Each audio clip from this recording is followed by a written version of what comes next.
Isabelle Vac, donc je suis actuellement trésorière de la Ligue Grand Est Montagne Escalade après en avoir assuré la présidence pendant 8 ans.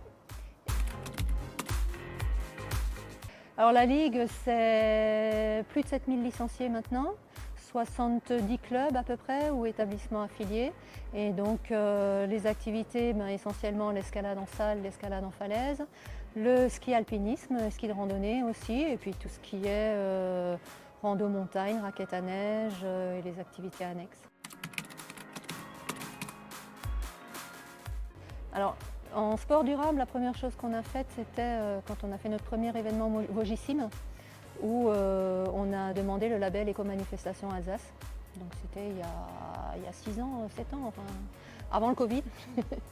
Et depuis, on essaye de faire en sorte que nos événements restent dans cette optique-là. Ensuite, régulièrement, les clubs ou les comités territoriaux font du nettoyage sur les falaises. Et dans le sport durable, un peu plus côté sociétal, inclusion, on a aussi fait les premières assises de la para-escalade à Bulgnéville au mois de novembre l'année dernière, puisque la fédération a maintenant la délégation para-escalade. Alors beaucoup plus de choses, il n'y a pas vraiment d'autres choses prévues, différentes, c'est vraiment continuer sur cet axe, développer tout ce qui est para et quand même réfléchir à ce qui est déplacement. Puisque nos déplacements pour les compétitions, même pour aller sur les falaises, c'est compliqué.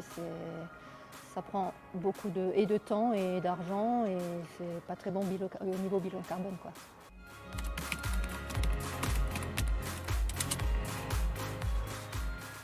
Venir au sein des clubs, c'est venir pratiquer avec une garantie de mise en place de sécurité.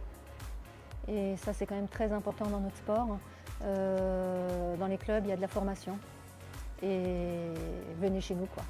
Et puis, c'est aussi c'est l'escalade en salle, mais aussi très souvent derrière, les clubs proposent des sorties en extérieur et la multi-activité.